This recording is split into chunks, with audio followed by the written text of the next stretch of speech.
Intinya adalah bahwa mereka tidak percaya adanya 3 pribadi berbeda di dalam kealahan.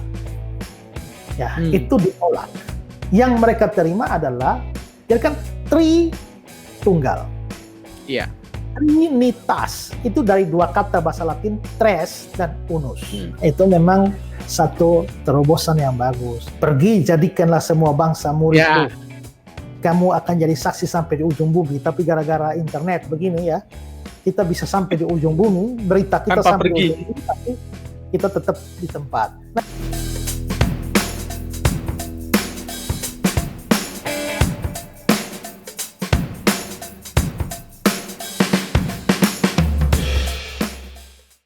Selamat siang God Lovers, Salam. Selamat datang di acara Diaspora TV Talk Show.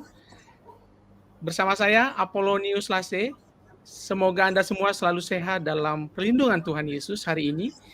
Dan seperti biasa kita akan menghadirkan narasumber kita yang selalu spesial, dan beliau adalah seorang hamba Tuhan yang dipakai secara luar biasa oleh Tuhan dalam memberitakan Injil. Beliau juga dikenal luas sebagai seorang apologet Kristen. Mari kita sambut saja Bapak Pendeta Ezra Alfred Soru. Selamat siang Pak Ezra. Selamat siang Pak. Apa kabar ini Pak? Ya, puji Tuhan, sehat Pak. Ya, terima kasih. Selamat datang di Diaspora TV. Sebelum kita mulai bincang-bincang kita hari ini Pak Ezra, mari kita berdoa dulu ya Pak. Tuhan Allah Bapa kami yang bertata dalam kerajaan surga, kami bersyukur Tuhan atas segala kasih dan anugerah Tuhan yang kami terima sepanjang hidup kami. Pada hari ini Tuhan, kami akan berbincang-bincang dengan hamba-Mu, Bapak Pendeta Ezra Soru. Tuhan Yesus, Engkau berkati acara ini, biarlah Tuhan Yesus yang berkarya dan berada di tengah-tengah kami, dan berkati hamba-Mu Tuhan, agar semua apa yang disampaikan melalui talk show ini bisa memberkati banyak orang dimanapun dan siapapun yang mendengarkan acara ini. Kami pertaruhkan saja hanya di dalam nama Tuhan Yesus. Haleluya, amin. Amin. God Lovers, seperti biasa bagi Anda yang baru pertama menyaksikan acara ini, kami ucapkan selamat datang, dan jangan lupa untuk subscribe channel Diaspora TV sebagai bentuk dukungan Anda untuk kanal Diaspora TV. Jika Anda juga suka dengan tayangan ini, silakan tekan tombol like di bawah video ini. Anda juga boleh memberikan komentar atau masukan pada kolom komentar yang tersedia. Oke, Pak Ezra, Anda sudah sangat dikenal di kalangan Kristen, terutama di dunia media sosial, terutama karena Bapak ada di channel YouTube ya Pak, dan juga Bapak ada di TikTok. Nah, barangkali ada juga sebagian dari God Lovers yang belum mengenal Bapak. Bisa cerita nggak Pak sedikit tentang diri Bapak, asal-usul Bapak? Ya, saya adalah seorang yang asli dari Provinsi Nusa Tenggara Timur, NTT. Ya, dan sekarang ini saya melayani di daerah saya sendiri. Saya memimpin gereja, namanya Gereja Kristen Injili Nusantara Revival, yang pusatnya ada di Kupang. Ya, dan ya saya sudah melayani Tuhan cukup lama ya, sejak dari saya masih muda ya, bahkan dari SMP sudah terlibat aktif dalam pelayanan sampai dengan saat ini. Ya. Kira-kira gambarannya begitu Pak. Silakan mau ditanyakan lebih spesifik boleh. Ya, mungkin kalau boleh tahu Pak, berarti Bapak besarnya di Kupang ya Pak ya? Ya, saya lahir besar di NTT, di Kota Kupang. Saya 5 bersaudara. Ya, saya anak pertama dari 5 bersaudara dan semuanya laki. Saya anak pertama. Nah, kemudian SD juga SMP di kota yang sama ya Pak ya?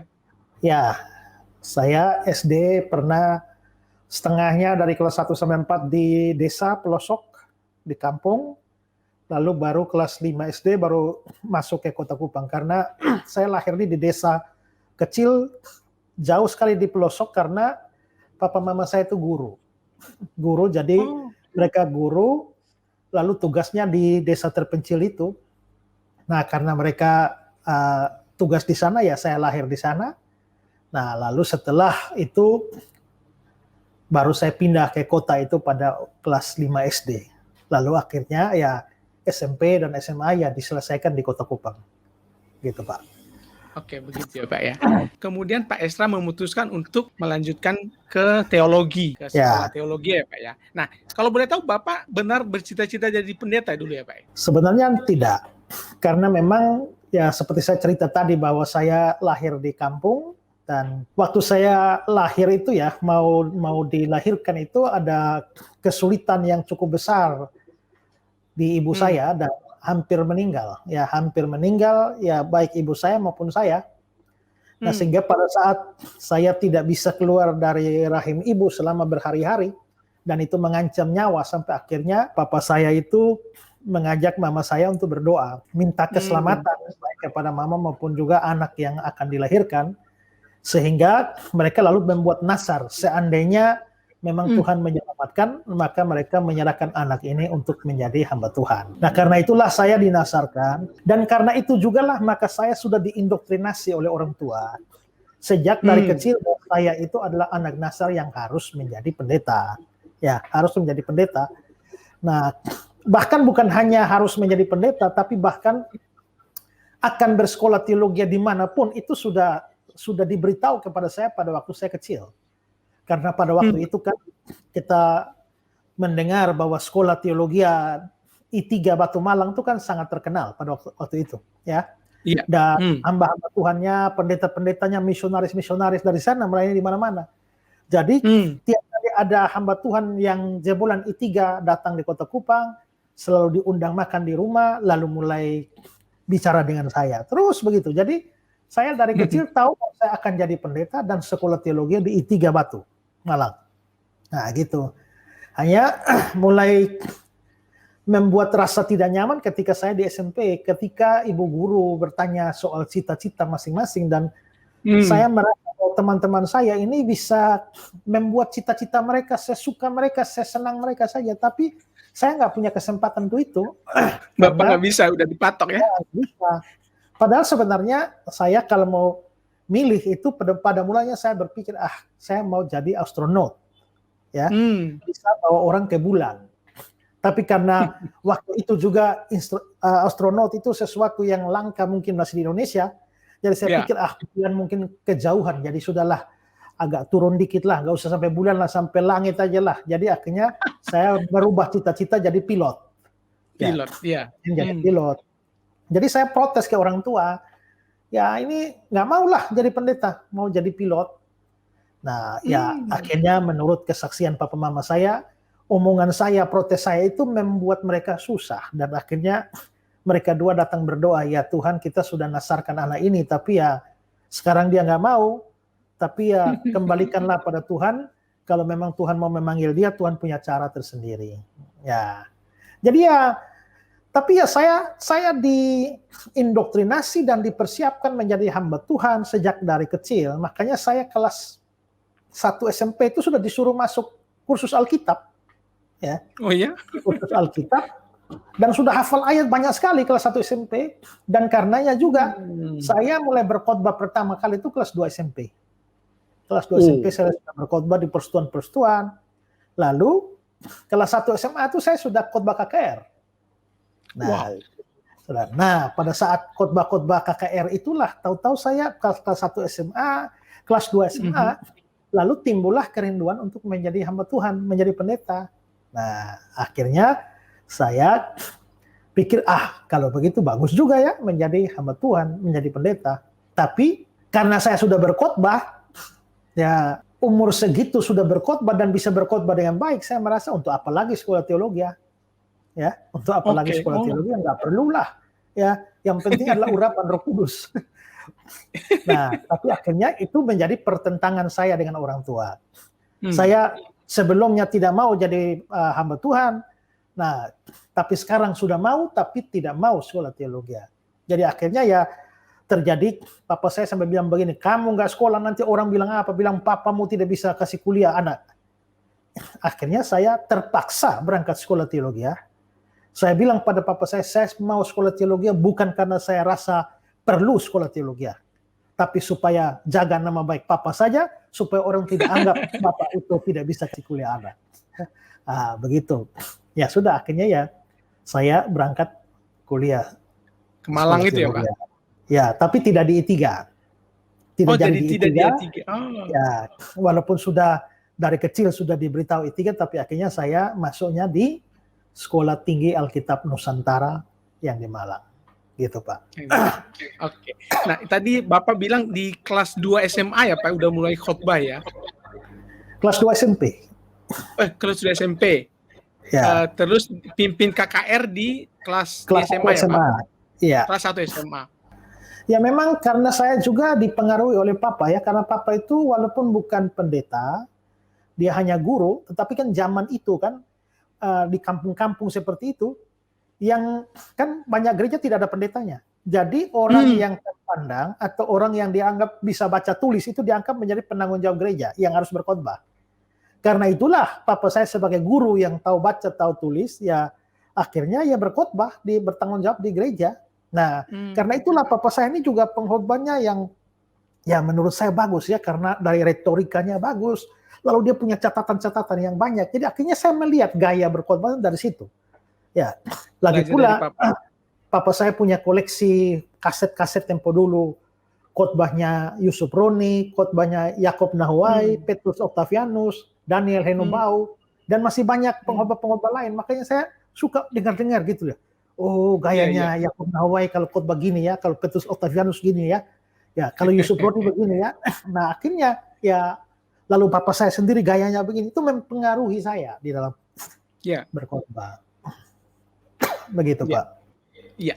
Kita tahu sekarang dari rentetan Bapak menjalani pendidikan, kemudian sekarang Tuhan memakai Bapak sebagai seorang apologet Kristen.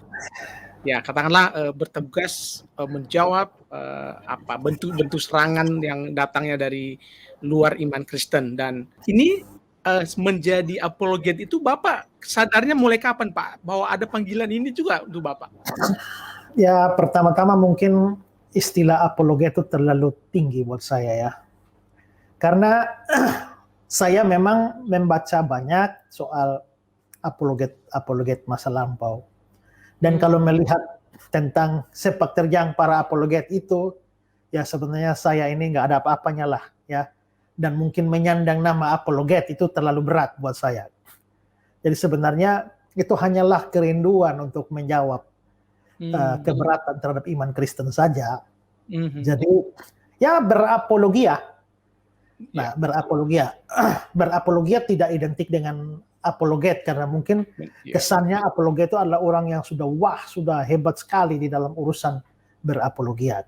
Tapi sebenarnya saya merenungkan dan memikirkan kembali latar belakang saya sendiri merasa bahwa sebenarnya Tuhan menyiapkan saya itu sudah sejak kecil untuk pelayanan-pelayanan hari ini. Seperti saya bilang ya, berkhotbah itu ya, ternyata Tuhan sudah siapkan saya sejak dari SMP untuk berkhotbah. Tapi secara khusus untuk apologetik ini, saya bahkan berpikir ke belakang, saya sadar bahwa dari sisi jasmani atau manusiawi, itu saya lihat pada papa saya.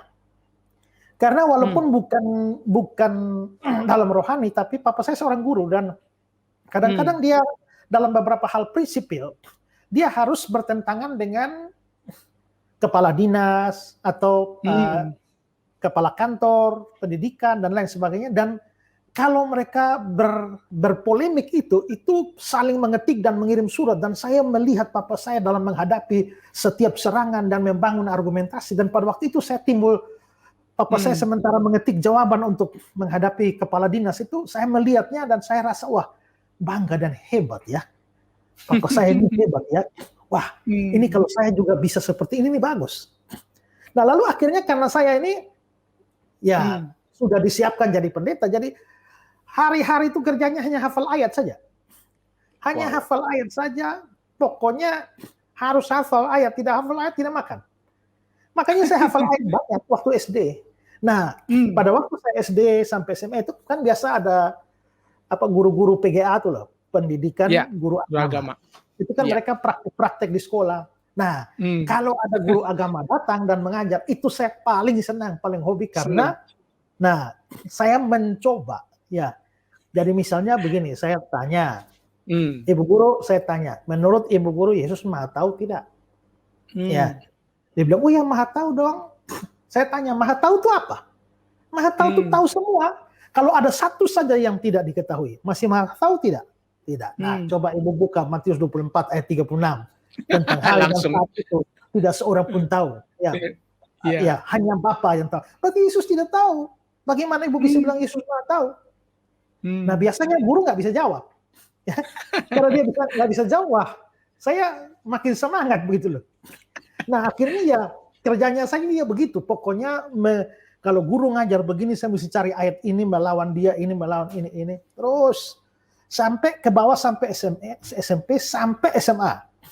Sampai SMA, sampai akhirnya ya saya di SMA Negeri 2 Kupang, gara-gara model begitu, sampai akhirnya guru agama saya tersinggung, nggak mau masuk kelas lagi.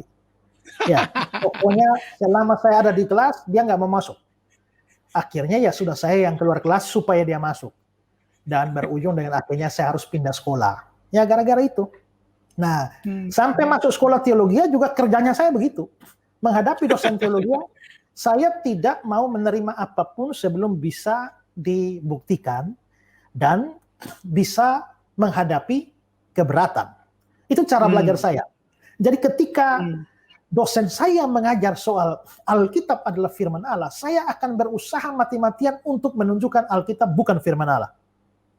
Oh, jadi sebaliknya, berpikir sebaliknya ya? Saya debat dosennya, kalau saya menang, wah, berarti Alkitab bukan firman Allah dong. Buktinya argumentasi saya kuat, dia nggak bisa jawab. Tapi kalau misalnya saya kalah, dikalahkan dosen, saya senang. Oh, kalau begitu Alkitab firman Allah, lain kali kalau saya berhadapan dengan orang yang punya keberatan seperti saya bisa menjawab seperti dosen saya menjawab. Nah, begitu dia ngajar Yesus Tuhan, saya belajar banyak buku-buku Islam untuk menunjukkan Yesus bukan Tuhan. Saya pakai serang dosen saya. Saya lihat bagaimana dia jawab. Oh, dia jawab gini. Oh, gitu ya. Kalau ada serangan begini, jawabnya gini. Nah, misalnya dalam paham teologi, Calvinisme atau Arminianisme, ya. Nah, kalau dosen saya ngajar Arminian, ya saya ngambil posisi Calvinis, saya baca banyak buku Calvinis untuk gempur dia. Ya. Tapi nanti kalau saya ketemu orang Calvinis, saya akan berposisi Arminian untuk gempur dia lagi. Nah, dari semua itu saya timbang-timbang, oh gini. Nah, karena itulah saya bergumul dengan banyak pertanyaan. Nah, tanpa saya sadar ternyata saya lihat ke belakang, semua itu sebenarnya adalah persiapan bahwa saya harus kuat di dalam berargumentasi, baik di dalam menyerang maupun juga di dalam bertahan. Karena bayangkan saya adu argumentasi begitu dari SD sampai kuliah. Ya, akhirnya saya menemukan, oh ini kayaknya ada panggilan apologetika itu ya, bahwa sampai Profesor Pete Sahertian itu mantan guru besar IKIP Malang, dia mengajar mata kuliah filsafat waktu saya kuliah. Ya, dan saya gemar berfilsafat dan saya berhadap-hadapan orang bilang dia killer, tapi saya juga nggak mau tahu. Dalam satu kelas dia banting meja, saya pukul meja juga. Ya. Nah, sampai akhirnya dia pergi menemui rektor saya, lalu dia bilang, ya rektor saya itu namanya Pendeta Francis, dia bilang, Franz, tolong kamu didik baik-baik Ezra itu. Kalau kamu berdidik dia dengan benar, di kemudian hari dia akan menjadi orang yang berguna bagi kekristenan. Tapi kalau kamu salah didik, dialah yang akan menyesatkan banyak orang di dalam kekristenan. Nah, itu cerita rektor saya begitu. Ya, wow. Artinya saya menyadari, oh rupanya Tuhan memang menyiapkan saya untuk tugas itu. Dan karena itulah semua hasil belajar saya melalui debat-debat di kelas, di bangku kuliah, ternyata berguna untuk menghadapi serangan terhadap iman Kristen sekarang. Ya, saya masih ingat betul pada waktu saya serang begini, dosen saya jawab gimana. Ya. Nah, Mas dia jawab bagaimana? Waktu misalnya paham trikotomi, dikotomi, itu paham doktrin manusia, antropologi. Manusia itu terdiri 3 atau 2. Tubuh, jiwa, roh, atau tubuh dan jiwa atau roh. Waktu itu dosen saya ada pada posisi dikotomi. Hanya 2. Saya pada trikotomi. Saya selalu ambil perlawanannya. Dan saya serang. Nah, tapi bagaimana saya menggunakan ayat yang menunjukkan trikotomi dan bagaimana dosen saya membantah saya menggugurkan ayat itu, saya ingat betul. Oh ya. Nah, maka saya pakai sampai sekarang. Gitu, Pak. Cara belajar saya begitu melalui ya perdebatan, berargumen ya. Jadi awalnya melihat orang tua Bapak untuk bagaimana berargumen lalu terinspirasi dan Ya, mencoba melakukannya sejak SD sampai kuliah. ya, Luar biasa. Dan itu dibawa ketika masalah Ustadz Yahya Waloni, dan banyak orang mengenal Bapak dari situ sampai Bapak perlu datang ya ke Papua. Sebenarnya motivasi utama Bapak apa, Pak, sebenarnya, Pak? ya sebenarnya saya awal itu kan eh, saya ini terjun di YouTube sudah cukup lama. Oh, Saya udah bahkan lama ya? aktif di YouTube itu sebelum YouTube setenar sekarang. Ya. Ya, setenar sekarang. Itulah sebabnya video saya di YouTube ini sudah terlampau banyak, ribuan, saya sudah nggak tahu lagi berapa ribu. Ya, bahkan saya sendiri lupa berapa apa yang pernah saya ngomong. Saya sudah lupa. Ya, mungkin pendeta di Indonesia punya video paling banyak tuh saya. Ya. Nah, karena itulah saya sudah aktif. Tahu-tahu saya di YouTube saya ketemu serangkaian videonya Yahya Waloni yang itu yang judul apa ya? Ustadz menjadi pendeta kok apa? Kutinggalkan Islam atau apa? Akhirnya saya ya memberikan tanggapan detail pada dia. Nah, sejak dari tahun-tahun lampau sebelum orang kenal Yahya itu saya sudah berkonflik ramai dengan dia. Ya, sampai akhirnya mau diselenggarakan acara debat di Lampung. Karena ada satu orang Islam dari Lampung namanya Yusuf Al-Islami. Dia mendengar video saya yang membantai videonya Yahya itu. Lalu dia jengkel sama saya. Dan dia ingin menghancurkan saya dengan mempertemukan saya dengan Yahya. Di Lampung. Jadi sudah, begitu dia cari kontak saya dapat. Saya bersedia, Yahya bersedia. Makanya sudah mau diadakan debat di Lampung. Sementara dia siap-siap begini, tahu-tahu Yahya mundur dari itu dan memaki-maki si Yusuf Al-Islami itu. Ya, jadi akhirnya justru Yusuf Al-Islami yang Islam ini justru akhirnya menjadi bersahabat dengan saya dan bertekad untuk membongkar kedoknya Yahya. Ya, karena dia dimaki-maki, padahal justru Yusuf itu tidak suka sama saya karena saya bantah Yahya. Nah, setelah itulah tiap kali Yahya nongol ke permukaan, saya pasti muncul dan bantah dia. Terus begitu sampai yang heboh. Jadi sebenarnya yang banyak orang ketahui yang kemarin-kemarin heboh itu adalah itu sudah pertengahan jalan. Jadi saya dengan Yahya ini sudah lama ya. Jadi sebenarnya karena dia itu berkuar-kuar, dia itu pendeta GKI Papua, juga mantan rektor dan sebagainya. Saya kok dalam hati saya nggak percaya ya. Maksudnya gini loh. Sebodoh-bodohnya pendeta tuh kan nggak bisa punya pandangan separah itu loh. Ya. Apa benar dia pendeta? Ya. Nah, itu lalu saya juga sudah dengar-dengar juga selentingan orang-orang, tapi sumbernya tidak jelas. Sumbernya tidak jelas. Sampai ya sudah, akhirnya saya berusaha untuk membuktikan itu, kebohongan dia itu. Karena saya merasa bahwa misalnya dia mengaku bahwa dia pakar bahasa Ibrani, ini hanya 3 saja di Indonesia ini, lalu 2 sudah mati sisa dia. Nah, aku ngomong pakar Ibrani, tapi pada waktu baca bahasa Ibrani kok salah. Saya sampai curiga. Saya yakin orang ini nih mungkin abjad Ibrani saja nggak hafal itu. Ya, saya beberapa kali tantang dia, kamu sekolah teologi di mana? Ya, tidak pernah dia mau kasih. Nah, itu menambah kecurigaan saya. Ya sudah, akhirnya saya demi membongkar semua kebohongan dia, ya sudah saya pergi sampai menelusuri sampai ke Papua sana, ya bikin pertemuan resmi dengan Universitas Kristen Papua, sampai masuk di acara resmi di kantor klasisnya Papua di GKI di Sorong sana, dan ternyata dibuktikan bahwa semua hanya bohong gitu. Dokumen-dokumen awal dari yayasan itu dibongkar semua dan itu memang tidak ada nama Yahya di sana gitu. Iya. Kami menonton itu di YouTube Bapak, dan belakangan ada rekaman suara perbincangan Bapak dengan Yahya Waloni bocor di itu YouTube lama, juga ada. Ya, itu lama sebelum ini. Jadi saya bilang waktu heboh-heboh itu kan pertengahan. Tapi yang itu tuh rekaman sudah lama sekali gitu. Itu wah, aduh saya lupa tahun berapa ya, tapi pokoknya sudah sangat lama dari bukan yang kemarin begitu. Nah, itu awal-awal mau debat dengan dia di Lampung itu. Ya, di Lampung itu. misi Bapak ke sana itu kan ke Papua itu kan bukan sesuatu yang murah, Pak, ya. Pasti ya ada harga, ada biaya. Itu siapa yang mendukung Bapak, Pak? Ya bayar sendiri Pak. Ya, Oh gitu. karena sebenarnya gini, saya bilang tadi saya masuk YouTube itu ya sebelum YouTube tenar. Sebelum ada yang namanya iklan-iklan subscribe dan lain sebagainya tuh belum ada tuh. Ya. Dan saya nggak tahu. Saya pokoknya hanya melihat media sosial itu sebagai kesempatan untuk melayani, beritakan Injil. Ya. Belakangan baru ada orang beritahu saya, wah ini bisa dapat duit nih.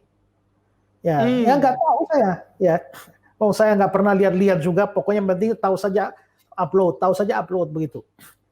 Nah, juga kamera tempo dulu yang hanya kamera handycam biasa yang sekarang pun lihat memprihatinkan kan Pak, wah hitam-hitam semua. Ya, tapi yang penting suaranya jelas, saya pikir gitu dah. Ya, nah akhirnya ya setelah diberitahu bisa ada duit, ya saya pikir wah memang bisa ada duit kan ya bisa dipakai untuk pelayanan. Iya. Tapi tetap saya menjaga motivasi, tidak bahkan kalau lihat video-video saya tidak pernah ada bilang ya like ya subscribe ya enggak. Saya tidak menyalahkan orang minta like subscribe. Tidak salah menurut saya. Ya, tapi saya sendiri tidak mau. Karena yang haters ini kan selalu saja cari akal untuk menyerang secara membabi buta, ya. Jadi saya memang menghindar itu. Kalau ada video saya yang ada itu, ya itu biasanya orang ngambil video saya, ya lalu di-upload, lalu mereka sendiri yang minta like, subscribe. Jadi tapi ya akhirnya ya kalau ada duit ya sudah dipakailah duit itu untuk pelayanan. Jadi termasuk saya pergi ke Papua itu ya biaya sendiri ya dari uang YouTube juga, gitu. Dari YouTube ya Pak. Oke. Ya.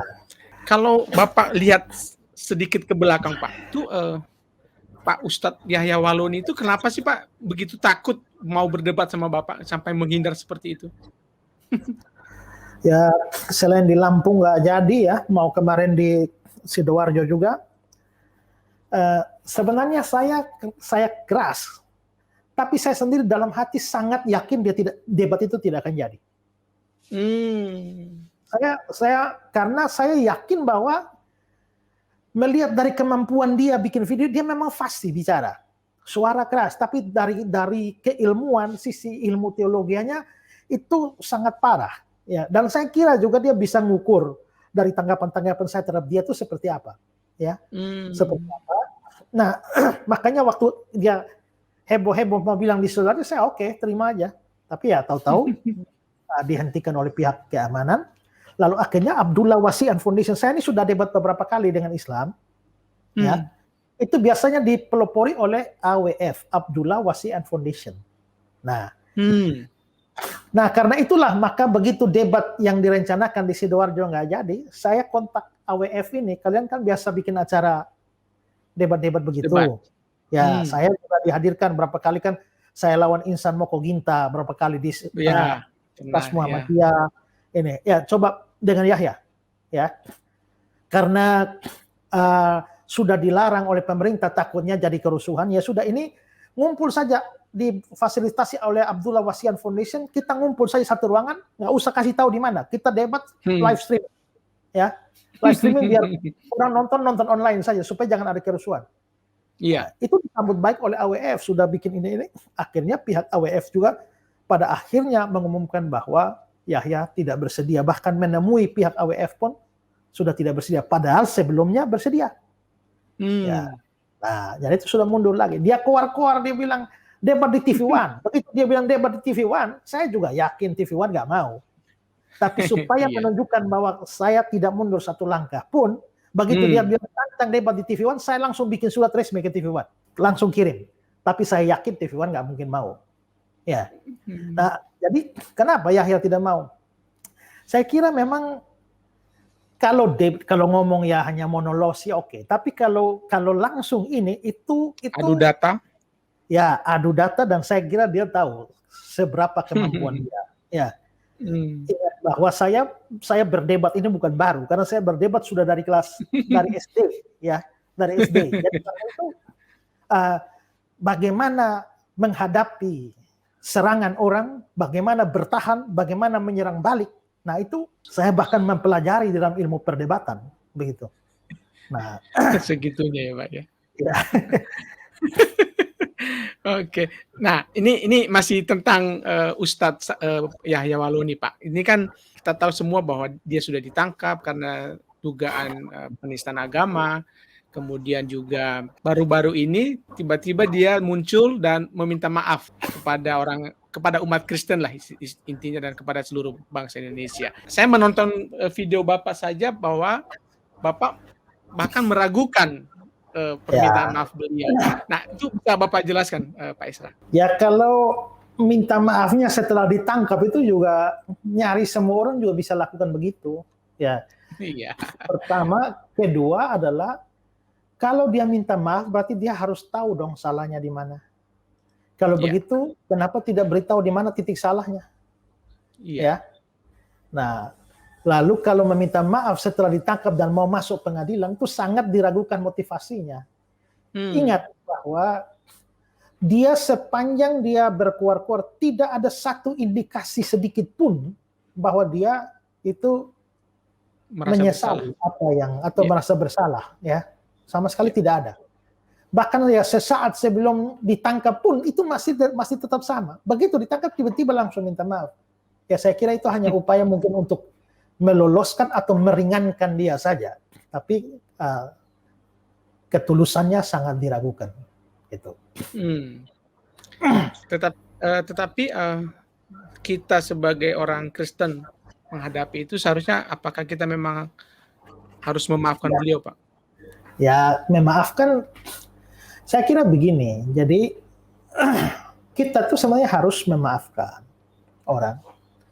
Tapi orang-orang yang kita maafkan itu ada dua tipe. Pertama adalah orang yang merasa bersalah dan meminta maaf, dan orang yang sebenarnya tidak rasa bersalah dan tidak minta maaf. Yang paling buruk itu adalah orang tidak rasa bersalah dan tidak minta maaf. Itu pun masih kita harus tetap mengampuninya, walaupun kita tidak perlu menyatakan kepada dia bahwa kita mengampuni dia. Iya. Ya, cukup bagi diri kita nggak usah menyimpan kebencian, karena yang menyimpan kebencian itu kan yang rugikan kita sendiri. Iya. Menyimpan kebencian, sakit hati, itu sama dengan membakar rumah sendiri demi mengusir seekor tikus. Ya. Untuk apa merugikan membakar satu rumah hanya untuk seekor tikus? Tidak sebanding harganya. Nah, kalau orang merasa bersalah dan meminta maaf, kita harus mengampuninya dan menyatakan maaf kita. Nah, Yahya ini lebih condong ke mana? Yahya ini, ya seperti saya bilang tadi, dia bukan orang yang menyadari kesalahan tapi minta maaf. Dia bukan juga orang yang tidak sadar kesalahan dan tidak minta maaf. Dia orang tidak sadar kesalahan tapi minta maaf. Ya, jadi ya ada pada pertengahan, tapi ya kecondongannya pada. Jadi soal kita memaafkan, saya hanya bicara kepada sesama orang Kristen, marilah kita memaafkan dan mengampuni. Tapi menyampaikan kepada Yahya, ya kami memaafkanmu, mengampunimu, tidak perlu disampaikan. Tidak perlu disampaikan. Gitu. Kalau Pak berbuat salah kepada saya, lalu Pak minta maaf, oke, saya memaafkan Pak, saya perlu memberitahu kepada Pak, saya sudah memaafkan Pak, supaya jangan jadi beban psikologis. Tapi kalau Pak sudah berbuat salah dan tidak minta maaf, saya wajib mengampuni, tapi tidak wajib untuk menyampaikan, Pak, saya tidak maafkan loh. Tidak, itu cukup dengan diri sendiri, dengan Tuhan. Gitu. Tapi ya, seperti saya sudah jelaskan di video saya juga, ya kasih dan keadilan itu harus berjalan bersamaan. Sementara kita berjuang demi kasih, tapi tidak boleh mengorbankan keadilan. Berjuang untuk keadilan, tidak boleh mengorbankan kasih. Jadi, ya kita memaafkan Yahya, disitulah kasih berjalan. Tapi mengharapkan supaya semua proses peradilan ini terus berjalan, disitulah kita mengupayakan keadilan berjalan. Keadilan dan kasih, Pak Esra menganalogikan seperti sepasang sayap ya Pak ya. Ya betul. Iya. Silakan bisa lihat di video saya itu, saya menunjukkan dengan banyak ayat yang menunjukkan bahwa kasih dan keadilan selalu berjalan bersamaan.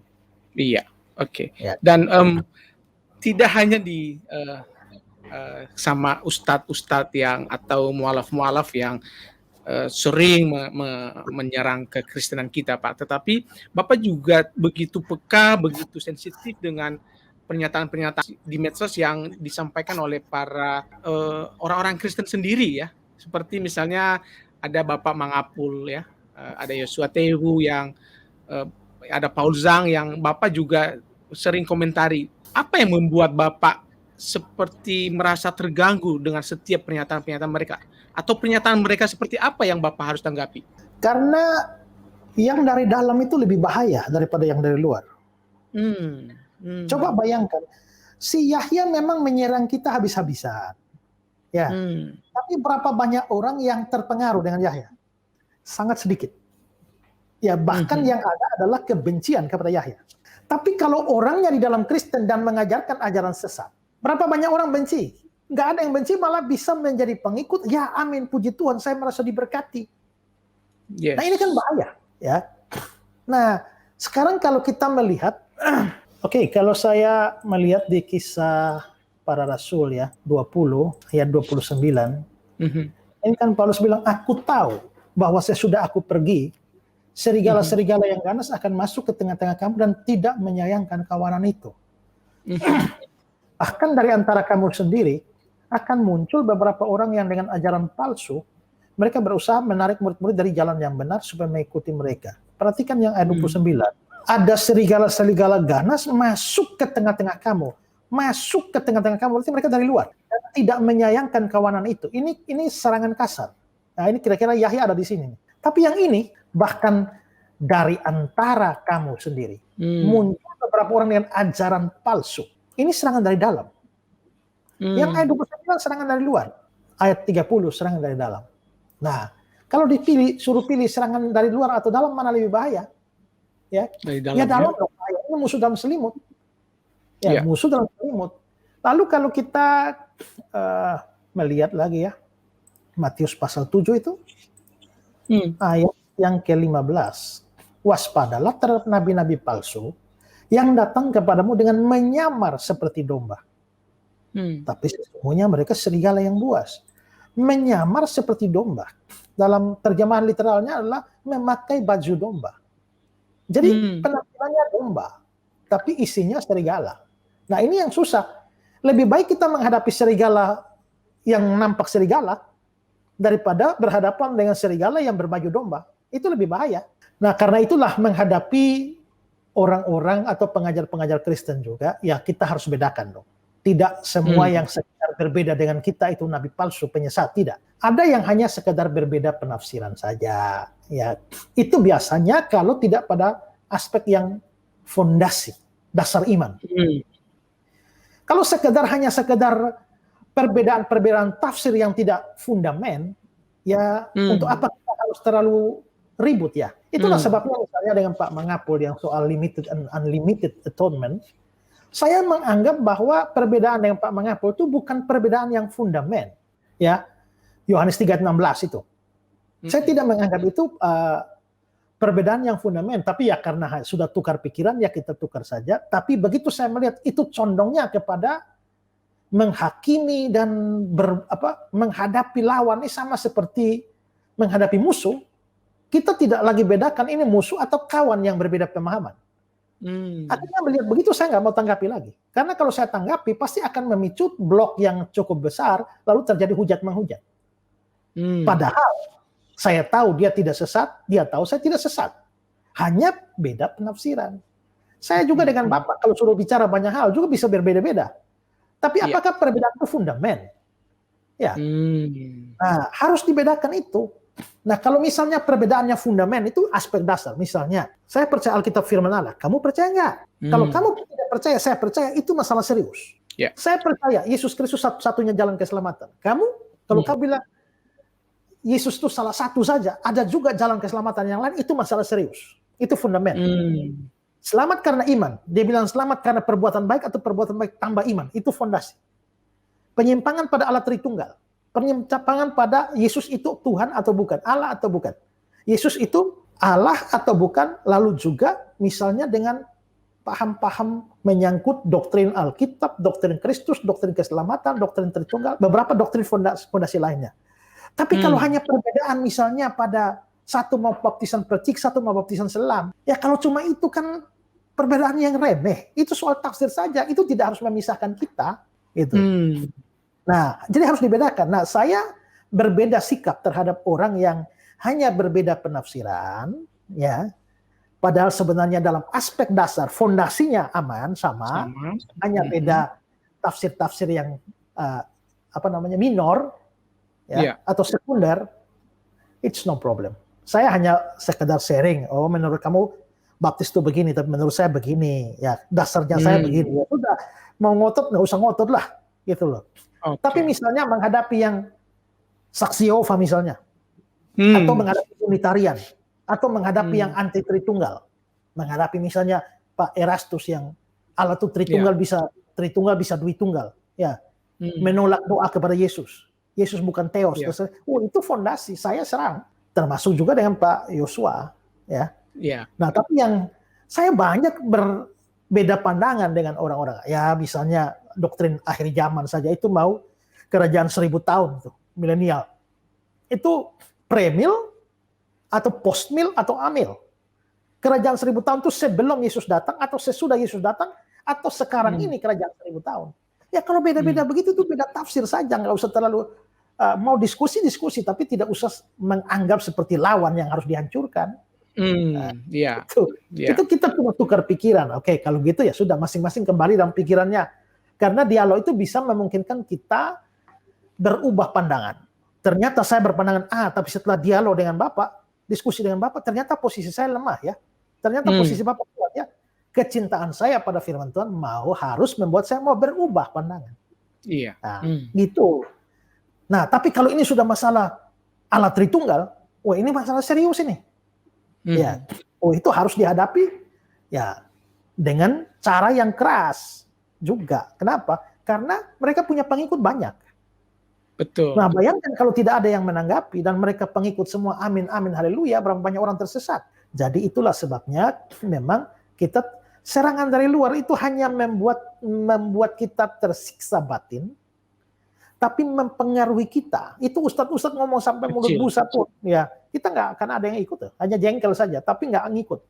Tapi kalau ya pengajar palsu itu mengajar kebenaran, banyak orang terseret.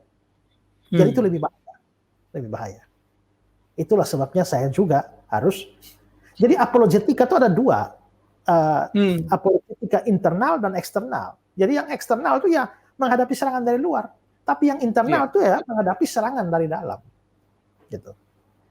Ya, serangan dari dalam sepanjang itu masih beda penafsiran, is okay. Tetapi ketika itu menyangkut beda penafsiran pada hal yang tidak fundamen. Ya, fundamental. Jadi itu batasan yang Bapak Estra Sahab ini ya kasih untuk bisa melakukan atau tidak melakukan apologetika sama terhadap berbagai hal itu. Kemarin saya ada dialog dengan orang. Kalau perjamuan kudus pakai roti dan anggur, bisakah anggur diganti? Karena dengan minum anggur dia muntah-muntah, ganti sirup atau tidak? Itu kan hal yang tidak fundament sama sekali. Iya. Ngapain kita harus ngoyo kayak mati-matian di situ kan? Ya sudahlah kalau kamu mau ganti ini ya. Tapi saya punya pandangan sendiri. Ya gitu. Oke. Iya. Nah, ini kan termasuk dengan tadi disinggung soal Bapak Yosua Tewu yang beda juga pandangannya terhadap Tritunggal. Nah, mungkin juga ini penting bagi kita Pak di bincang-bincang ini Bapak, apa sih sebenarnya perdebatan Bapak dengan Yosua Tewu terkait Tritunggal itu dan konsep Tritunggal itu yang Bapak pahami itu bisa nggak dijelaskan secara sederhana Pak? Ya Pak Yosua itu kan pemegang paham Sabellianisme. Mungkin dia tidak mau ngakui bahwa itu Sabellius lah. Tapi ya ajaran dia itu ya sebenarnya ajaran sesat itu dari tempo-tempo dulu itu hanya berreinkarnasi kembali saja. Ya, misalnya ya dulu kan ada Arius. Ya, Arius itu yang Arianisme itu kan zaman yang berlawanan sama Athanasius itu. Tapi ya dia menghilang lalu muncul kembali di abad pertengahan namanya aliran Kristadelfian. Lalu setelah itu dia hilang lagi, lalu muncul di abad modernnya adalah saksi Yehova dan Unitarianisme. Jadi ini sebenarnya hasil reinkarnasi saja dari aliran-aliran atau ajaran-ajaran sesat pada masa lampau. Nah, yang diajar oleh Pak Yosua itu yang mirip dengan si Sabellius itu. Jadi kalau tapi beliau tidak mau mengakui, ya sudah tidak mau mengakui, ya sudahlah. Ya, itu bisa nama Sabellianisme, bisa juga istilahnya ya modalistik atau juga oneness, Pentecostalism. Ya, intinya adalah bahwa mereka tidak percaya adanya 3 pribadi berbeda di dalam kealahan. Ya, itu ditolak. Yang mereka terima adalah jadi kan Tritunggal. Iya. Trinitas itu dari 2 kata bahasa Latin, tres dan unus. Tres itu artinya 3, unus itu 1. Jadi 3-1, Tritunggal. Nah, persoalannya apa yang 3, apa yang 1? Nah, di situ titik berbedanya. Nah, mereka itu ya seperti Pak Yosua itu mau satunya satu pribadi, 3-nya itu namanya saja, sebutannya saja, tapi pribadinya 1. Sedangkan saya Tritunggal itu 3-nya itu pribadi, tunggalnya itu hakikat. Ya. Karena itulah dalam teologi saya, Bapa bukan anak, anak bukan Roh Kudus bukan Bapa. Tapi dalam pandangan Pak Yosua, Bapa itu ya anak, anak itu ya Roh Kudus itu ya Bapa. Karena orangnya satu. Satu pribadi. Satu pribadi.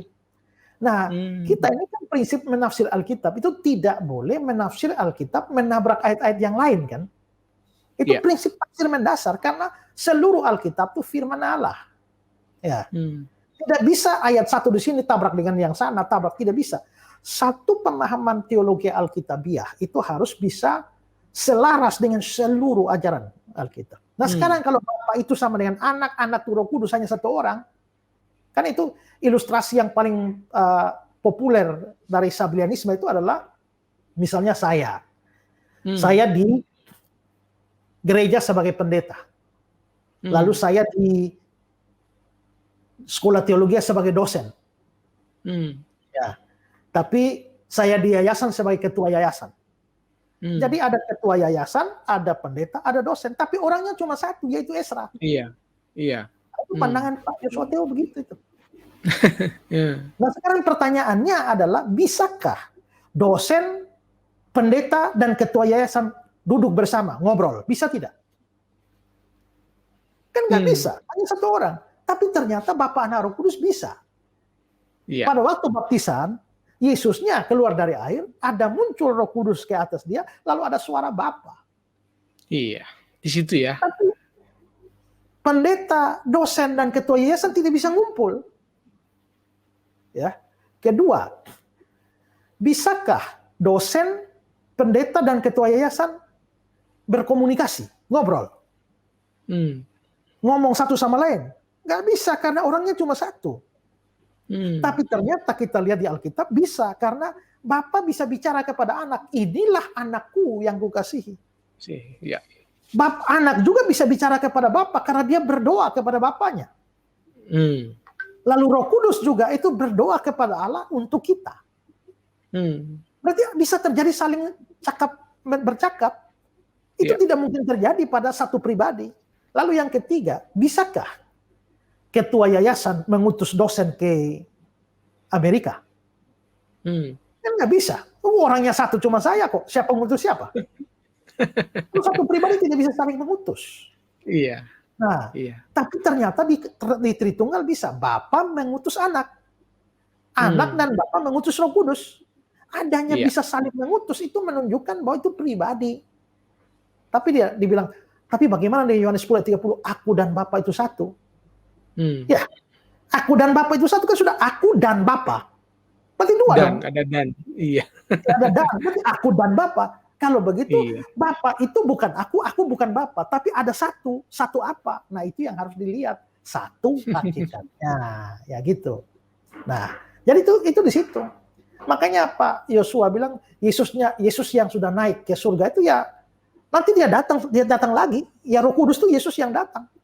Nah, bagaimana dengan kisah 21? Ya, Di Kisah pasal 3 ayat 21 kan dia bilang begini. Kristus itu harus tinggal di surga sampai pemulihan segala sesuatu. Iya. Kristus yang naik ke surga itu harus tinggal di surga sampai pemulihan segala sesuatu. Kapan waktu pemulihan segala sesuatu? Akhir zaman.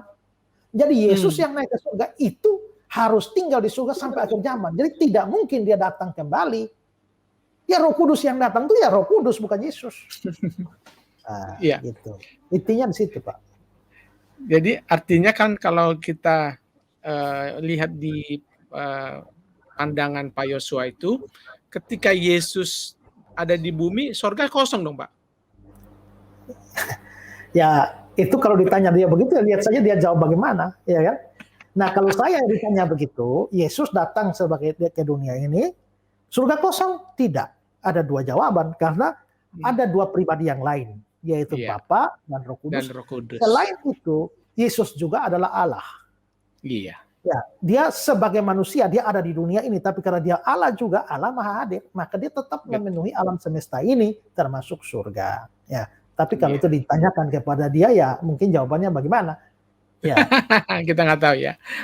Iya, baik. Oke, Pak, ini masih hubungannya dengan Trinitas ya. Di Kejadian 1 ayat 26, ada kata, baiklah kita menjadikan manusia seturut gambar dan rupa kita. Nah, kata kita di situ kan, Pak, Bapak pernah mengatakan bahwa itu adalah merujuk pada ke plural majestik, plural dalam Alkitab, itu sering disebut sebagai itu. Bisa Bapak jelaskan ini, Pak, apakah ada hubungannya dengan Trinitas itu? Kejadian 1 ayat 26 ya, coba kita bisa lihat ayatnya. Berfirmanlah Allah, baiklah kita menjadikan manusia menurut gambar dan rupa kita. Ini loh. Ya. Nah, siapa kita di situ? Nah, memang banyak penafsiran. Ada yang menganggap bahwa ini adalah dewan surgawi. Jadi Allah ngajak para malaikat. Kalau saya tidak salah, ya itu Ibu Rita Wahyu itu pemegang paham itu. Ya, dewan surgawi. Jadi Allah berbicara dan mengajak dewan surgawi, para malaikat itu untuk bisa sama-sama mencipta. Tapi itu kan ada kelemahan, ya. Ini saya mungkin bisa saya share ini aja ya. Pertama, malaikat tidak pernah disebut sebagai pencipta manusia. Tidak ada. Ya, sepanjang Alkitab tidak ada. Kedua, manusia tidak pernah disebut dicipta dengan rupa dan gambar malaikat. Karena baiklah kita. Kalau kita di situ dewan surgawi malaikat, ya harus malaikat juga masuk dong. Sebagai rupa dan gambar malaikat. Ya. Berikut, kalau malaikat itu memang betul ikut mencipta kita, ya dia juga layak disembah dong. Karena dia pencipta kita. Tapi justru Alkitab ada larangan menyembah malaikat. Padahal kalau benar malaikat juga turut mencipta, maka mereka layak disembah. Dan fakta yang lain adalah malaikat yang benar itu menolak penyembahan. Wahyu 19 ayat 10. Ya. Jangan demikian, aku adalah hamba sama dengan engkau saudara-saudaramu. Sembahlah Allah. Juga di Wahyu 22. Ya. Jangan berbuat demikian, aku adalah hamba sama seperti engkau dan saudara-saudaramu, para nabi dan semua mereka yang menuruti segala perkataan kitab ini. Sembahlah Allah. Jadi ini jelas adalah pandangan yang keliru. Ya. Lalu ada juga pandangan yang kedua, itu namanya plural majestaticus atau the plural of majesty. Ini saya ada bikin pembuktian sedikit dari Alkitab, dari kitab Ayub terkait dengan masalah jamak kehormatan. Tapi saya kira terlalu panjang untuk saya jelaskan. Nah, tapi yang mau saya tunjukkan di sini adalah bahwa nggak bisa jamak kehormatan, karena jamak kehormatan itu gini. Orang untuk menghormati Allah, Allah mestinya tunggal. Tapi karena dia mau menghormati Allah, maka dia merasa tidak layak menggunakan bahasa tunggal untuk menghormati Allah. Maka dia menggunakan bahasa jamak. Nah, itulah yang disebut sebagai jamak kehormatan. Hanya masalahnya, Kejadian 1 ayat 26 itu bukan manusia yang lagi bicara tentang Allah, sehingga dia merasa perlu menggunakan majestic plural. Masalahnya, ini Allah sendiri yang berfirman. Baiklah kita menjadikan manusia. Kalau manusia yang ngomong tentang Allah, dia mau menghormati Allah, maka dia pakai bentuk jamak. Tapi kalau Allah yang ngomong sendiri, ngapain dia pakai bentuk jamak untuk menghormati diri sendiri? Ya kan? Selain itu juga, itu agak sukar untuk melihat dibandingkan dengan ini ya. berfirmanlah Tuhan Allah, sesungguhnya manusia itu telah menjadi seperti salah satu dari kita. Yang ngomong nih Tuhan Allah. Lalu salah satu dari kita ini apa? Ini apakah salah satu dari kita ini mau disebut plural of majestic? Plural majesticus? Nggak mungkin. Kalau hanya kita menyebut kita, itu bisa plural majesticus. Iya. Tapi kalau salah satu dari kita, itu sudah menunjukkan ada lebih dari satu pribadi. Ya. Jadi saya kira pandangan-pandangan itu sukar untuk diterima, sehingga kita juga mungkin terlalu cepat untuk mengatakan bahwa itu Tritunggal. Kita paling-paling hanya mengatakan bahwa ada indikasi Tritunggal di sana. Ya, karena nanti wahyu itu kan sifatnya progresif. Dikasih sedikit, makin lama makin jelas, terus sampai nanti perjanjian baru jelas semua. Yeah. Jadi itu boleh dibilang hanya sekedar ya bayang-bayang lah tentang Tritunggal itu muncul di sana. Tritunggal di situ. Ya. Baik Pak, jadi ini makin memberikan kita pencerahan. Nah, Pak Esra ada juga ya, ada ayat di Ulangan 18 ayat 15 yang sering dijadikan senjata bagi para ustadz untuk mengatakan bahwa yang dinubuatkan di situ adalah Nabi Muhammad di ayat itu. Nah, tetapi Bapak jangan jawab dulu, kita saksikan dulu sebuah promo berikut ini.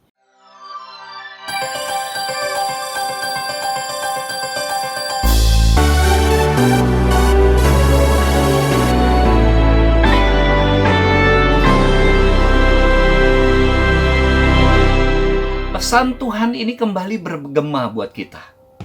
Kamu bisa berbuah lebat. Iman yang benar adalah iman di dalam Kristus. Iman yang berangkat dari kesungguhan hati. Yang perlu kita lakukan adalah memperbaharui hidup kita dan cara pandang kita dengan apa? Firman Tuhan. Dosa hanya membawa kepada penderitaan, saudara.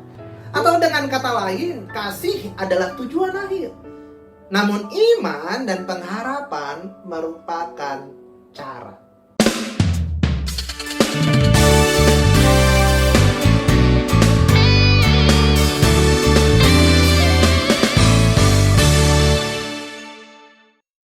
Baik, kita kembali ke Pak Esra. Pak Esra, tadi ada sebelum jeda saya ada pertanyaan terkait Ulangan 18 ayat 15. Bahwa banyak tetangga-tetangga kita kaum Kedar mengatakan bahwa itu adalah Nabi Muhammad. Nah, menurut Pak Esra gimana Pak? Ya, mereka itu ngawur saja itu ya. Mereka selalu berusaha mencari nubuatan Nabi mereka itu di dalam Alkitab kita. Ya. Iya. Ya kenapa tidak cari di kitab mereka saja?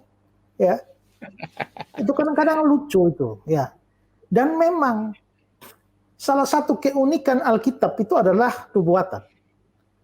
Alkitab menubuatkan banyak hal, tapi kalau kita bicara soal Yesus Kristus saja, nubuatan tentang Yesus saja, Alkitab kita itu mengandung kira-kira 400 nubuatan tentang Yesus saja. Wow. Detail hidupnya, dia lahir di mana, peristiwa apa yang terjadi, sampai tangan dan kakinya dipaku, semua di atas salib, tangan-tangannya sampai sendi-sendinya terlepas, Eli lama sabachthani, semua itu nubuatan. Dia mati dimanapun, itu semua ada nubuatan, 400 nubuatan. Mayoritas sudah tergenapi, sisanya karena berkaitan dengan kedatangan yang kedua, ya, jadi belum tergenapi. Ya, jadi itu uniknya Alkitab, uniknya Yesus. Tapi keunikan itu tidak ada dalam agama lain. Ya, tidak ada pada tokoh lain. Sangat sedikit tokoh yang ada nubuatannya di Alkitab. Ya. Nah, salah satu yang ada itu ya Alexander Agung, Alexander the Great, atau ya tokoh Yunani itu Alexander Agung. Itu yang dibicarakan dalam Nabi Daniel itu ya itu Alexander Agung ada. Tapi ya Muhammad itu tidak ada. Ya. Nah, karena tidak ada itulah, tapi rupanya dinubuatkan itu sesuatu yang penting bagi mereka, sehingga mereka lalu mulai berusaha mencari-cari ayat, ya, mencari-cari ayat untuk bisa menunjukkan bahwa nabi mereka itu juga dinubuatkan di dalam Alkitab kita, ya. Nah, dan banyak ayat mereka gunakan, ya. Saya ada seri pembahasan tentang ayat-ayat yang mereka gunakan, dan yang lebih lucu lagi itu adalah bahwa mereka menggunakan Kidung Agung 5 ayat 16 untuk menyatakan bahwa itu nubuatan, karena ada kata Mahmadim di sana. Dari kata Mahmadim itu singkatan dari Mahmad, dan Mahmad itulah nama lain dari Ahmad. Ahmad itu Muhammad. Saya bilang ini nih, kalau saya disuruh tanggapi itu saya bilang begini. Sekian lama kalian anggap bahwa Kidung Agung itu kitab porno. Porno, Suka ya. mengejek kita karena kitab Kidung Agung itu porno. Begitu mau cari nubuatan Nabi kalian, dapatnya di kitab Kidung Agung, di kitab porno. Nggak malu kah? Ya, nggak malu kah kitab Nabi kalian dinubuatkan dalam kitab porno? Ya. Dan ini Mahmad, bayangkan dari Mahmadin bahasa Ibrani lalu jadi Muhammad itu jauh sekali itu. Ada kemiripan bunyi, tidak berarti bahwa itu pasti ada hubungan. Sama maknanya, iya. Makanya dalam bahasa Pak Bambang Nursena tuh kalau hanya sekedar mirip bunyi berarti ada hubungan, berarti kita harus menyimpulkan bahwa ada hubungan yang dekat antara Naruto dan Naruto. Ya, karena Naruto, bayangkan Naruto. Iya, Naruto saudaraan kali. Naruto lahir di Mojokerto dan Naruto lahir di Tokyo. Mojokerto, Tokyo, pasti ada hubungannya karena mirip. Ya, sama-sama O. Ya. Nah, sekarang di Ulangan pasal berapa tadi? 18 ya? 18. Ulangan 18 ayat 15. Seorang nabi dari tengah-tengahmu di antara saudara-saudaramu sama seperti aku akan dibangkitkan bagimu oleh Tuhan Allahmu. Dialah yang harus kamu dengarkan. Nah, bagaimana mereka bisa anggap ini sebagai Muhammad? Ya, karena mereka tafsirnya begini. Seorang nabi dari antara tengah-tengahmu, ya, dari antara saudara-saudaramu. Ini kan Israel. Ya. Saudaramu, saudara Israel. Siapa saudara Israel? Israel itu kan Yakub. Siapa saudaranya Yakub? Esau. Ya. Nah, lalu itu dari situ lalu diturun-turunlah sampai akhirnya jadi Islam. Ya, jadi Muhammad. Padahal kan kita lihat, ini kan Musa ngomong kepada orang Israel, seorang nabi dari tengah-tengahmu, berarti dari tengah-tengah bangsa Israel. Dari antara saudara-saudaramu, ya, ini kan dia bicara tentang suku-suku. Jadi di antara saudara-saudaramu ini, suku-sukumu ini akan ada nabi yang dibangkitkan. Nah, lalu ini seorang nabi dari tengah-tengahmu sama seperti aku. Lalu mereka mulai mencari kesamaan. Itu pasti juga Yesus. Kenapa? Karena Yesus tidak menikah, Muhammad menikah. Musa menikah. Begitu, sama juga. Berarti jangan-jangan itu Esra, karena Esra juga menikah. Iya. Tidak bisa. Ya. Iya. Tidak bisa mencari persamaan-persamaan yang umum. Ya, harus ada persamaan khusus. Ya. Nah, itu yang mereka tidak ini. Lalu kalau kita lihat di ayat yang ke-8, seorang nabi kubangkitkan pada mereka dari antara saudara mereka. Nah, jadi kita bisa lihat memang ada nubuatan tentang nabi itu. Nah, tidak ada dasar sama sekali untuk mengatakan itu Muhammad. Sebaliknya, sejumlah orang dalam perjanjian baru itu mulai mencurigai Yesus, ya, sebagai nabi yang akan datang yang dinubuatkan Musa itu. Misalnya dalam Yohanes pasal 6 ayat yang ke-14, ya. Ketika orang melihat mujizat yang diadakannya, mereka berkata, dia ini adalah benar-benar nabi yang akan datang dalam dunia. Berarti mereka langsung tahu, ini pasti nabi yang di ngomongin Musa itu, ya. Lalu selanjutnya pasal 7, beberapa orang di antara orang banyak yang mendengar perkataan-perkataan itu berkata, dia ini benar-benar nabi yang akan datang. Ya, dia ini benar-benar nabi yang akan datang. Itu dugaan-dugaan. Tapi okelah. Kalau itu hanya dugaan, jangan-jangan mereka salah kan? Ya, jangan-jangan mereka salah. Tapi kalau kita lihat Kisah Rasul pasal 3, ya, ayat 20. Ini khotbahnya Petrus, ya. Dan Petrus lagi penuh dengan Roh Kudus nih. Habis hari Pentakosta. Lagi dia berkhotbah. Karena itu sadarlah dan bertobatlah supaya dosamu dihapuskan. Agar Tuhan mendatangkan waktu kelegaan dan mengutus Yesus yang mulia. Ya, dari semula ditentukan bagimu sebagai Kristus. Ini Yesus loh ya. Kristus itu harus tinggal di sorga. Untuk pemulihan segala sesuatu. Seperti yang difirmankan Allah dengan perantaraan nabi-nabi yang kudus zaman dulu.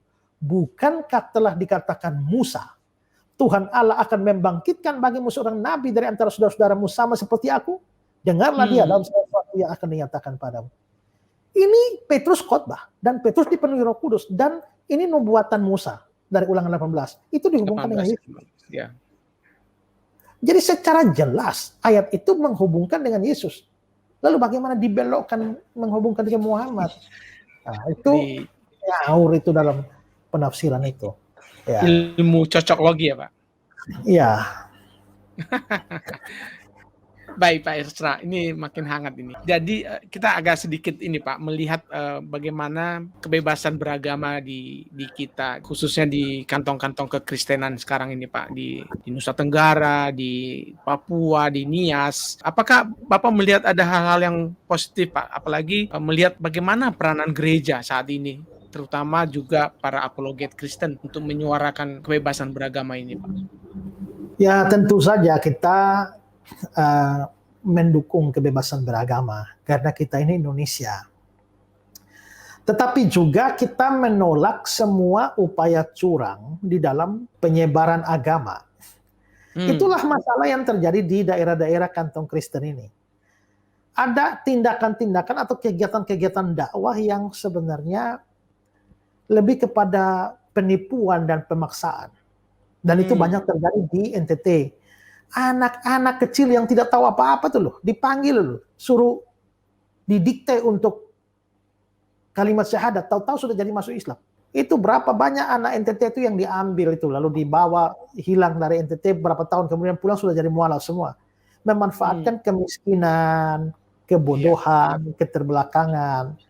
Nah itulah sebabnya, makanya saya juga punya beban untuk itu, makanya saya sekarang lagi berupaya ya mendirikan namanya Timor Center ya untuk memberikan penampungan untuk anak-anak. Itu tanahnya luas itu berapa belas hektar itu ya. Sekarang saya mulai membangun untuk menampung anak-anak dari segala macam pelosok timur ini yang tidak sekolah, yang miskin, itu bawa sana dikasih asrama, makan minum, sekolah, lalu pertanian, perikanan, kita mau atur semua itu ya. Wow, mantap. Nah, jadi menurut saya harusnya adalah bahwa banyak orang Kristen akhirnya beralih masuk ke agama lain. Kita tidak melarang kebebasan beragama, tetapi cara-cara yang tidak bagus, tidak fair di dalam dakwah itu yang repot. Makanya juga gereja tidak boleh diam. Ya, nah gereja harusnya nggak bisa hanya mengandalkan KKR saja.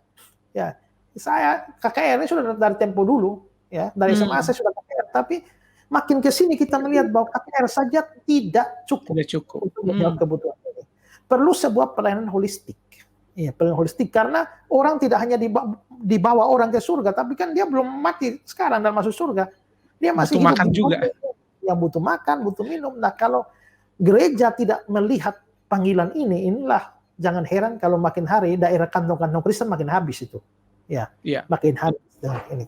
Ya, jadi saya tidak tahu daerah lain, tapi pergumulan-pergumulan di daerah saya ini ya itu memang seperti itu. Makanya kita ya sekarang sudah baguslah, sudah ada gerakan-gerakan misalnya dengan mengirimkan guru-guru untuk tinggal di desa.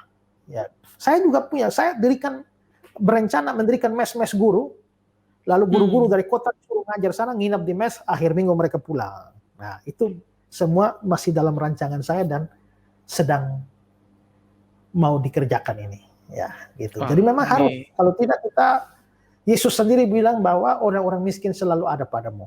Ya, kamu harus memberi mereka makan. Jadi itu memang harus pelayanan holistik harus jalan. Kita nggak bisa. Saya kadang-kadang sedih itulah. Hanya KKR 1-2 malam saja menghabiskan miliar. Lalu hasilnya itu apa? Apalagi kalau di kantong Kristen. Yang datang juga orang Kristen aja. Iya. Hari pertama sudah terima Yesus. Hari kedua terima Yesus lagi. Ya, hari ketiga terima Yesus lagi. Minggu depan anak KKR dia masuk lagi terima Yesus. Jadi orang Kristen baru nggak ada. Ya. Iya. Jadi seperti misalnya Benihin datang ke Kota Kupang, KKR 1 malam saja itu menurut informasi itu habis miliar, hampir 1 miliar. Saya bayangkan kalau 1 miliar itu kita sudah bisa bangun beberapa posko kesehatan. Iya. Kita tidak mengabaikan KKR, tapi lihat-lihat di mana dan apa manfaat. Efektivitasnya. Gimana. Makanya sekarang saya apalagi pandemi, saya jarang sekarang KKR. Saya kerjasama juga dengan Pijar TV untuk memproduksi konten-konten rohani. Yang satu kali syuting itu di lapangan kita bisa habis sampai 70 juta. Tapi 70 juta itu ya kita bisa bikin 20 episode yang sifatnya pengajaran dan penginjilan. Nah itu diputar terus-menerus. Dan berapa banyak jiwa yang didapatkan dari situ. Berapa banyak Injil itu disampaikan ketimbang satu kali KKR dan selesai. Ya. Nah, ada follow up juga tidak ada. Jadi menurut saya perlu pelayanan holistik di kampung-kampung, di daerah-daerah minus. Nah, pendidikan. Nah, gereja harus memperhatikan ini. Ya. Pelayanan gereja kebanyakan hanya vertikal, tapi tidak horizontal. Di sini kita mesti belajar dari rekan-rekan kita Katolik yang memang pelayanan sosialnya itu bagus. Mereka holistik, bergerak dalam pendidikan, kesehatan, macam-macam. Itu bagus. Iya. Nah, mungkin pertanyaan terakhir untuk episode pertama ini Pak Esra. Bapak kan selain pendeta yang kuat dalam pengajaran ya, dan juga sebagai YouTuber Kristen ya Pak, Christian YouTuber. Bagaimana Anda melihat efektivitas penginjilan di YouTube ini Pak? Ini menarik juga ini. Itu memang satu terobosan yang bagus. Pergi jadikanlah semua bangsa muridku. Kamu akan jadi saksi sampai di ujung bumi. Tapi gara-gara internet begini ya, kita bisa sampai di ujung bumi, berita kita tanpa sampai pergi. Di ujung bumi, tapi kita tetap di tempat. Nah itu sesuatu yang sangat efektif, ya, sesuatu yang sangat efektif dengan memanfaatkan pelayanan media ini. Itu jangkauannya jauh lebih besar. Nah, jadi menurut saya di sini adalah kesempatan kita, ya, untuk memberitakan Injil dan kita. Mungkin kita tidak bisa bikin konten, tapi kita bisa terlibat di dalam konten-konten penginjilan yang bagus. Kita tinggal share saja ke sebanyak orang. Ya, itu sudah jangkauan yang luar biasa. Jadi menurut saya harusnya motivasi itu ya. Motivasi itu penting karena banyak orang Kristen terjun ke dalam media sosial. Ya. Bahkan memproduksi konten-konten rohani, tapi motivasinya apa? Ya. Kebanyakan atau banyak juga yang motivasinya hanya sekedar cari duit. Nah itu masalah. Cari viewers. Cari view, ya. Nah kita nggak salah lah kalau dapat duit dari medsos, ya. Tapi motivasi utama itu apa? Maka saya harus tetap menjaga motivasinya adalah pemberitaan Injil dan pengajaran. Soal dapat duit atau tidak dapat duit itu urusan belakangan lah, ya. Urusan belakangan. Kalau toh ada duit dari situ ya itu hanya bonus lah. Tapi bukan tujuan utama. Motivasi itu penting. Orang bisa sama-sama melayani di YouTube. Saya bisa upload khotbah di YouTube, orang lain bisa upload khotbah di YouTube, tapi motivasi beda, sama actionnya. Kayak kucing kejar tikus itu, kan sama actionnya, sama-sama lari. Tapi kenapa kucing lari, kenapa tikus lari, itu punya alasan beda, punya motivasi yang berbeda. Sama-sama bisa melayani di YouTube, tapi motivasinya itu bisa berbeda. Nah, jadi sebenarnya ini adalah kesempatan yang paling hebat, bahkan bukan hanya medsos ini. Corona ini sebenarnya ada dampak positifnya. Luar biasa. Kenapa? Saya lihat dulu kita dihalangi oleh tembok gereja ini begitu luar biasa. Tembok denominasi gereja itu begitu fanatismenya orang dari gereja A tidak mau ke gereja B. Alergi. Tapi begitu semua nggak ada kebaktian, mau online. Semua online. Siapapun dia bisa memilih berbakti secara online dimanapun. Di gereja manapun. Di gereja manapun. Saya ambil contoh saja, kalau saya tiap hari Minggu kebaktian tuh, total YouTube sama Facebook yang ikut saya itu bisa sampai 1.500 orang. Yang saya nggak tahu dari mana. Dulu saya hanya berkhotbah pada jemaat saya yang kecil, tapi sekarang kepada ribuan orang. Nah, itu orang-orang dari mana? Ya pasti dari gereja-gereja lain. Ya, itu berarti bahwa tembok denominasi sudah hancur. Ya. Dan roboh ya Pak. Ya, kedua adalah gara-gara corona kita online. Ya, kita online seperti ini. Ya, makanya ini acara begini juga ya karena ini hemat biaya. Hemat biaya. Betul. Kalau saya diundang ke seminar misalnya ke Papua, berapa biaya yang harus habis? Ya, yang penting sekarang hanya bayar internet saja kan jalan semua. Saya membuat sekolah teologi di internet namanya ESBC, Ezra Sorrow Bible Class. Ya. Ezra Sorrow Bible Class yang muridnya ada dari Australia, ada dari Amerika, ya, New Zealand, banyak. Ya, saya ngajar 2 kali seminggu. Nah, kalau begitu, itu tidak mungkin terjadi tanpa corona. Ya. Betul. Corona, ya. Saya ngajar di STTII, saya ngajar juga di STAN Malang, ya. Semua online. Artinya ini peluang untuk penyebaran firman dan juga pengajaran dengan baik. Siapa saja sekarang bisa ngomong. Nah, karena itu juga yang sesat-sesat juga bisa ngomong banyak. Nah, itu negatifnya, ya. Salah satu syarat supaya kesesatan berkembang dengan pesat adalah yang punya pengajaran yang benar diam. Nah, susahnya ada banyak pendeta yang ajarannya bagus, ada banyak dosen teologi yang ajaran bagus, tapi berapa banyak yang mau terjun dalam pelayanan media sosial? Masih dapat dihitung dengan jari, ya. Nah, padahal ini adalah lapangan yang besar, ya. Begitu Pak pendapat saya. Jadi harus maksimalkan ini untuk pemberitaan Injil dan penyebaran pengajaran. Setuju Pak. Baik, terima kasih Pak Esra Soru. Masih banyak pertanyaan yang ingin kita gali dan pasti juga God Lovers ingin banyak belajar ya dari Pak Esra Soru. Namun kita akhiri dulu sampai di sini dan kita akan lanjutkan pada episode kedua pada Sabtu depan pada tanggal 16 Oktober 2021. Sampai ketemu lagi Pak Esra di hari Sabtu depan. Salam. Shalom. God Lovers, sampai di sini dulu perjumpaan kita. Kami ingatkan pada Sabtu minggu depan kita akan hadirkan kembali Pak Esra Soru. Dan pasti akan mengajarkan kita banyak hal. Dan kami berharap Anda tetap kembali bersama kami di Diaspora TV Talk Show. Sampai jumpa.